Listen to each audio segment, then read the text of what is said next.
Belief. It's this incredible force, isn't it?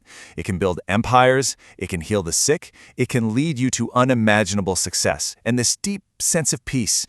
But what if that exact same power, if you put it in different hands, could be used to create absolute terror, to manipulate entire communities, and even demand the ultimate sacrifice?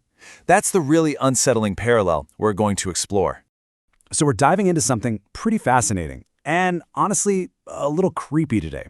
We're going to look at how the principles from a classic self-help book actually mirror the mechanics of control used in a terrifying horror story. It really all boils down to this one question. What if the key that unlocks our greatest potential is the exact same key that unleashes our darkest fears? All right, so let's start on the bright side. We're going to begin with the work of Joseph Murphy and his really influential book, The Power of Your Subconscious Mind. Murphy's whole idea was that inside every single one of us, there's this treasure house, an infinite power that can pretty much create any life we want. The key, he said, is just understanding how your own mind works. Murphy breaks it down with this simple but really powerful analogy. Think of your mind in two parts. You've got your conscious mind. That's what you're using right now to listen, to think, to analyze. That's the captain of the ship. It gives the orders. Then you've got the subconscious, and that's the ship itself, the engine, the crew, the whole shebang. It doesn't argue, it doesn't question the orders, it just takes them as fact and works 24/7 to carry them out.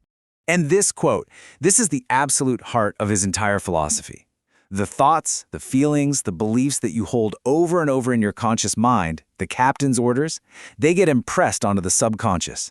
And the subconscious, in turn, just takes these blueprints and projects them outward, literally shaping your reality. So, and this is the crucial part, if you constantly think about wealth and success, your subconscious gets to work creating that. But if you constantly think about fear and failure, well, it creates that reality too. No questions asked. Now, to make this practical, Murphy gave some really specific techniques. His 3 steps for what he calls prayer are a perfect example. See, it's not about wishing, it's about commanding. Step 1, you know exactly what the problem is. Step 2, you consciously hand it over to that deeper, more powerful part of your mind, trusting it to solve it. And then step 3, and this is the real game changer, you just relax. You rest in this deep, absolute conviction that it's already done. You have to feel the reality of the outcome before it ever happens. And he didn't stop there. He laid out a bunch of other methods. You've got visualization, where you're basically playing a mental movie of your success. Simple, punchy affirmations, just repeating wealth, success, over and over. There's something called the Bud Wan technique, where you take a short phrase and just repeat it like a lullaby as you're falling asleep. Something like, it's all sorted. And the thank you technique, where you feel genuine gratitude for what you want, as if you've already got it. You see the pattern? They're all designed to sneak past your conscious doubts and plant an idea directly into that powerful subconscious. So up to this point, this all sounds amazing, right? It's a clear path to health, wealth, and happiness. But the mechanism itself, this idea of impressing a belief onto a mind that accepts it without question, it's neutral. It's just a tool. And a neutral power, well, it can be used for anything. And now we're going to pivot to a very, very different world. This is the story of Agaram, a village priest, and the terrifying god he serves, a creature named Moloch. Picture this, the body of a man, the head of a buffalo, and a furnace for a stomach. This is where the power of belief takes a much, much darker turn. Agaram holds on to his power using this horrifyingly effective cycle. First, some disaster hits the village, a terrible drought, a plague, you name it. Agaram steps up and gives them the reason. The god Moloch is angry. And to calm this angry god, a terrible price has to be paid, the sacrifice of a child. Agaram then performs this huge, terrifying ritual. And guess what? Afterwards, the crisis just mysteriously fades away, which, to the villagers, proves that the sacrifice worked, and it makes Agaram the one indispensable man who can protect them. But here's the truly terrifying secret. The villagers believe they are at the mercy of some angry god. They believe these awful sacrifices are a necessary evil to survive.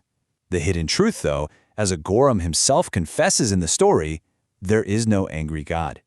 He says, this drought, burnt crops, and the village's pandemic are not a curse from a deity. It's this Agaram's conspiracy. He creates the problem so he can sell the horrific solution.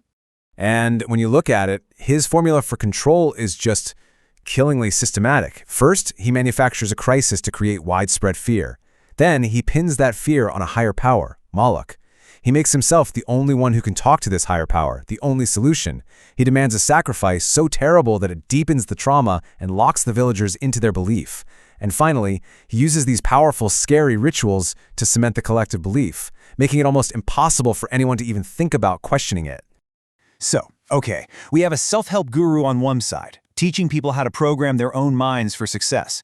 And on the other, we have a manipulative priest programming an entire village for terror and control. So what happens when you put their methods side by side?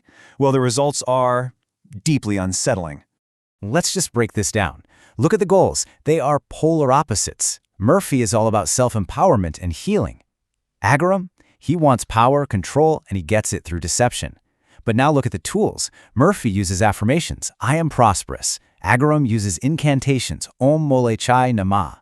They're both just short, powerful phrases repeated to create a specific mental state. And the mechanism? It's identical. Murphy impresses ideas of success on an individual subconscious.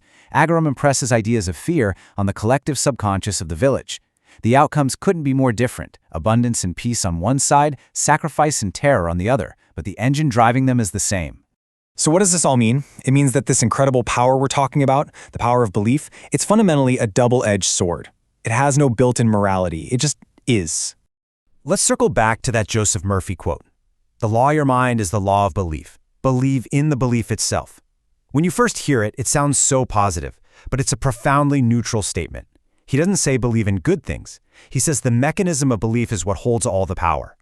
A villager who deeply, truly believes in Moloch's anger is using this law just as effectively as someone who deeply, truly believes in their own success. The law works both ways. And that, right there, is the ultimate takeaway. Belief isn't an outcome, it's a tool. It's like a hammer. You can use a hammer to build a beautiful home for your family, or you can use it as a weapon. The hammer itself doesn't care. Its potential for creation or for destruction is determined entirely by the intention of the person who picks it up. So here's the thing to really think about. Whether we're actively trying to shape our own destiny or we're just letting our reality be shaped by others, the engine underneath it all is belief. Joseph Murphy teaches us how to become the conscious captain of our own minds. But the story of a Gorlam is a stark warning about what happens when we unknowingly hand that captain's wheel over to somebody else. Which leaves us with one final, and I think vital question. Your belief is your greatest power. Who or what are you giving it to?